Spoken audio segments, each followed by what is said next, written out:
Hello folks, it's Rich 220 and we're cleaning heads, trying to get the rust off. So, a lot of people told me that I shouldn't be doing this with sandpaper. But what I do is I dip it into diesel fuel, and it's just to get the surface rust off the head and any gasket that's left over.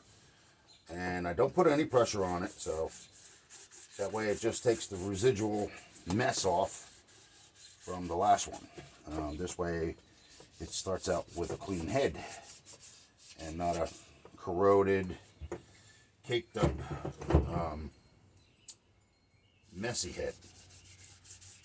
And like I said, I don't put any pressure on it, but you know, the piston rings that are impressed into the heads, there was some rust on it, so I wanted to clean that up. And you know, this time I'm doing everything the way it's supposed to be done, the proper way, at least in my mind. So that way I don't have any other problems. I want this car to run, and I want it to run very well. So that's why we're doing this. I hope you can see it. I'm not even really putting any pressure on it. I'm just trying to get the residual off. And, you know, clean the pistons, not the pistons, the valves, and any gasket formation that actually took onto the heads. So, yeah, we're not gouging it. It's cast iron. It's not aluminum, so I'm not scratching it or anything like that. And then what I do is I use a horsehair paintbrush in order to clean it off afterwards.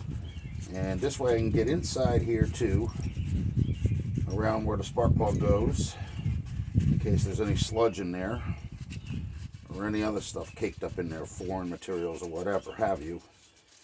And I can clean it up so that way, you know, we don't have a problem with the lifters, not the lifters, the valves going in and out. The better the area cleaned, the better off it should be to run. And this way I won't have to worry about any problems. And my ultimate goal is to get rid of that sound that sounds like it's a piston slamming. Because I've already checked the pistons. So I'm thinking it's the little lifters in the intake area. And I have to take them out. Those are going to be pulled out with a pair of needle nose. I'll probably use like some tape or something so I don't scratch them. And, you know, we'll clean them first. And then I'll make a plastic catch pan out of like an antifreeze bottle. And put what oil I have in there. In order to prime the lifters. But this way we get rid of any rust, because I don't want it to accumulate and become more of a problem than it is already. So that's the reason why I'm doing this. I want the heads and everything to be fine, you know, no problems.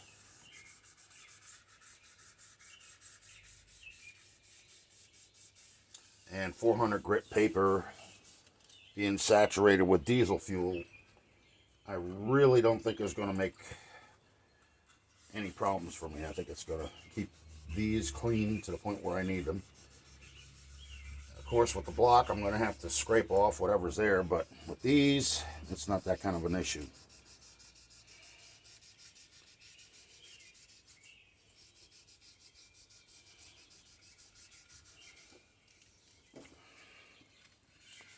And trying to use one hand because I don't want to smell like this stuff all day.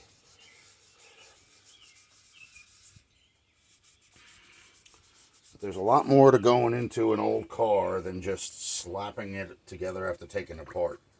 There's a lot more things that have to be done if you want it to run properly, I believe. And it's not going to run properly if it's filled with sludge and it's got foreign debris in there and all that other garbage. So that's the reason why I'm doing this. This takes a while, folks. This is not like a, 10-minute deal and that's it. but it's not looking too good out again today. It's very, very early. It's still dark out. But yeah, I want these things to look good, and I want them to work good. So that's the reason why I'm doing this. And I'm not doing it like a piece of wood, sanding it, you know, in a straight line. I'm doing a spiral circle, so that way I get any burnt residual off the valves. And I'm not doing anything hard. I'm not putting any real serious pressure on it. So we'll see how they come out when I'm done. I would rather use the diesel fuel than the kerosene, because what it does is it'll show me if there's any leaks around the valves. And so far, everything looks pretty good.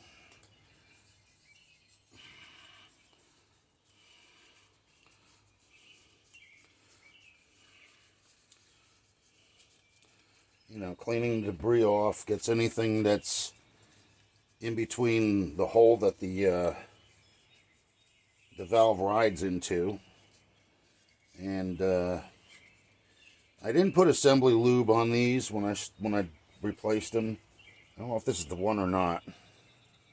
I'll be able to tell when I turn it over. But it will definitely tell me whether or not. See, like I could fill them up, and it'll tell me whether or not it's got any leaks or anything, because it's sitting on the side like it is right now. And the less that it leaks, the more compression I'll have. So as you can see, none of these are actually draining. But we do want to get, like I said, the residual off of it.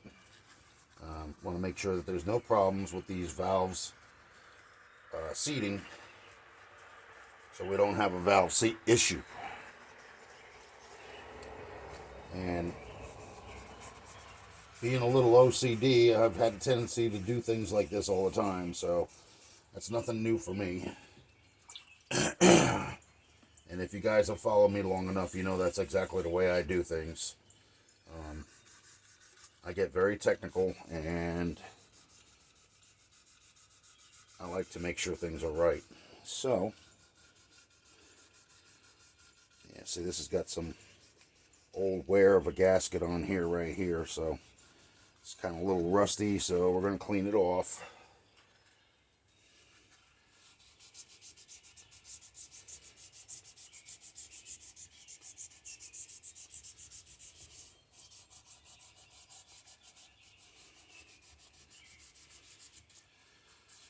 Yep.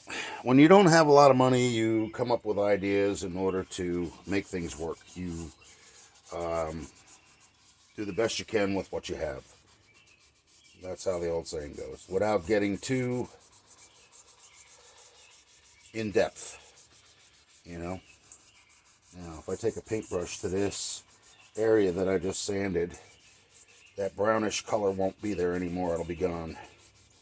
But I got to get this off right here because I can still feel it.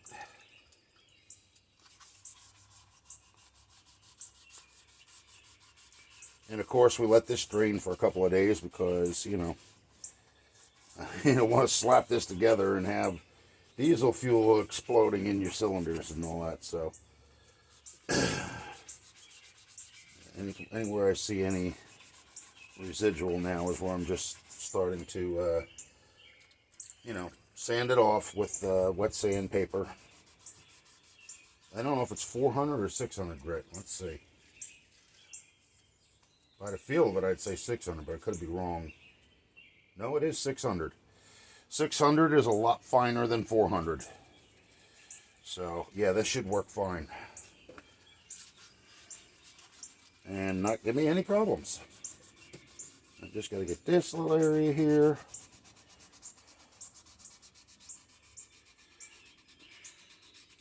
And this one here.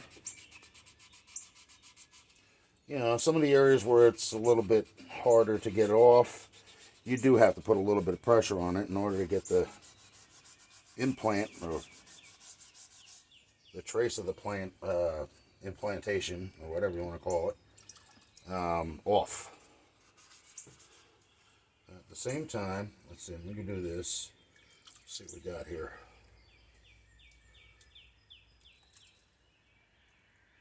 Because all the other ones are holding the diesel fuel. And so is that one. Very good. Awesome. Alright, so we have no problems with the valve seats. You know, with them seating properly. They're going in there where they're supposed to. And I'm just going to clean the valves a little bit to get any excess black off, carbon buildup.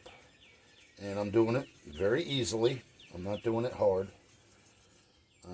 I just, like I said, I want it to look good and I want it to work good. So that's why I'm doing this. And any little bit of sludge that's in there comes out.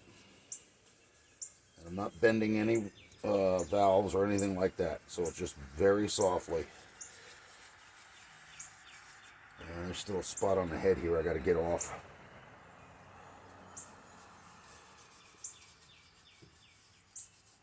Right here.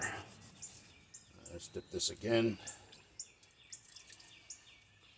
There's a couple of little nicks in this one here.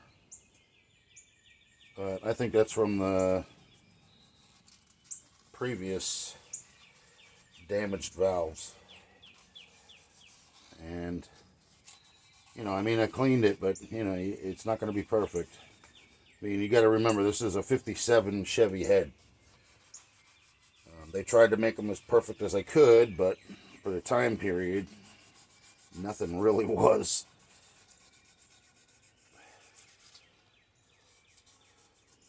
Okay, let's go back on this side here. Yep, I'm just going to smooth over the top of it. And I got most of the area cleaned up. And I wanted to get cleaned up, except for right here. You can see right where I'm sanding, I hope.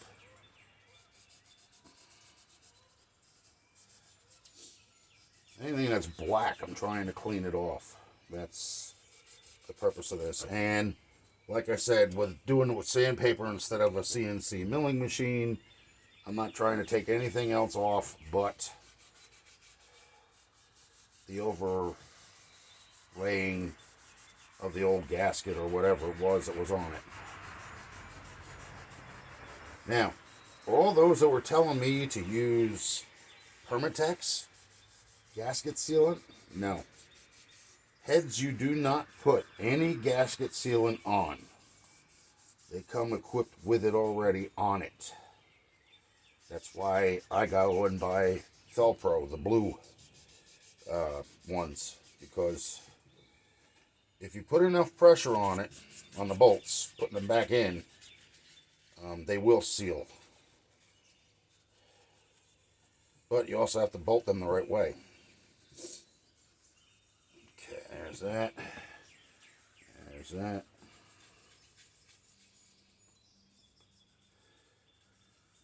Alright, there's that. Yeah, I still have the old timing chain in here and the gears from when I originally took this apart. So now both heads have to be done like this.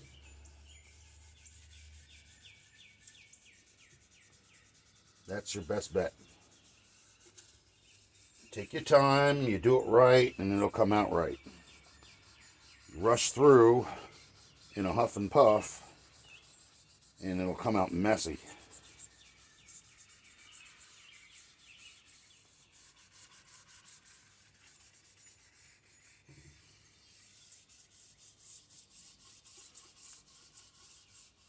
Okay, as you can see here,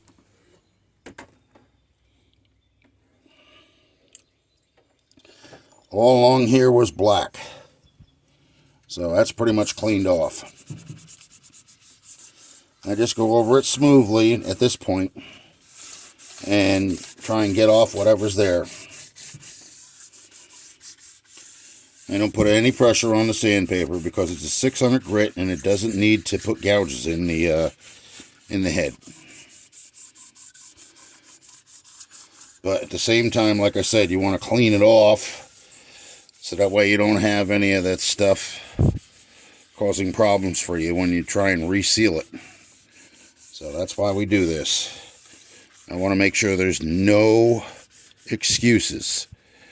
No reason for this thing to have a leaking issue. And I've already checked it. There's no cracks in the block. There's no cracks in the cylinders.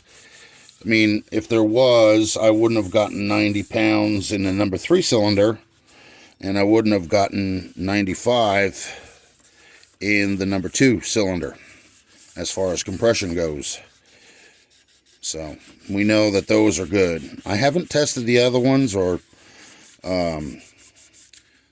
put the compression gauge on them, but I probably will now that the heads are off and everything. Well, I can't do that now. Can't do that now with the heads off. I'll only be able to do it when I put them back together.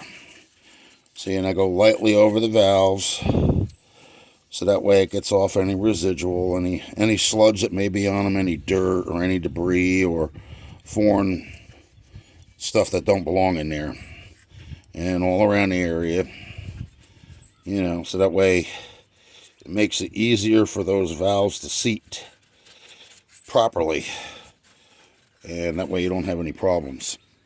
Just like I said, do each one, and I'm just doing this to show that you can do this without taking them to a machine shop.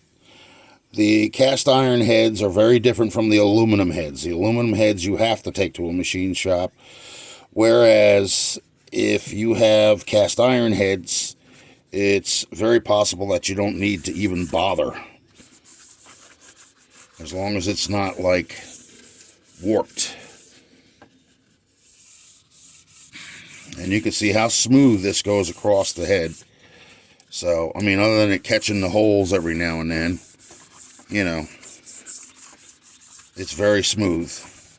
There's nothing here that's preventing me from sliding it back and forth, sanding it. Now, this half of circle here was actually brown. So was this one. And I don't think that one was. But what I did was I sanded it enough so that way it got the brown stain off and whatever surface rust was on it. So I don't have any problems when I put it back together. Now, what I do is after I'm done that, I'll take the paintbrush and I'll go over this just to get it cleaned up. And as you can see, there is diesel fuel in each one of these pistons. Not pistons, valves. And it's not draining out, so that's why I'm going across it with a brush now, so that way I can get them cleaned out.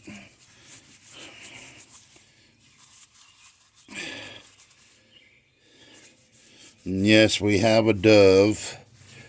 You know, for the longest time when I was a kid, I always thought that was an owl, but it's a dove.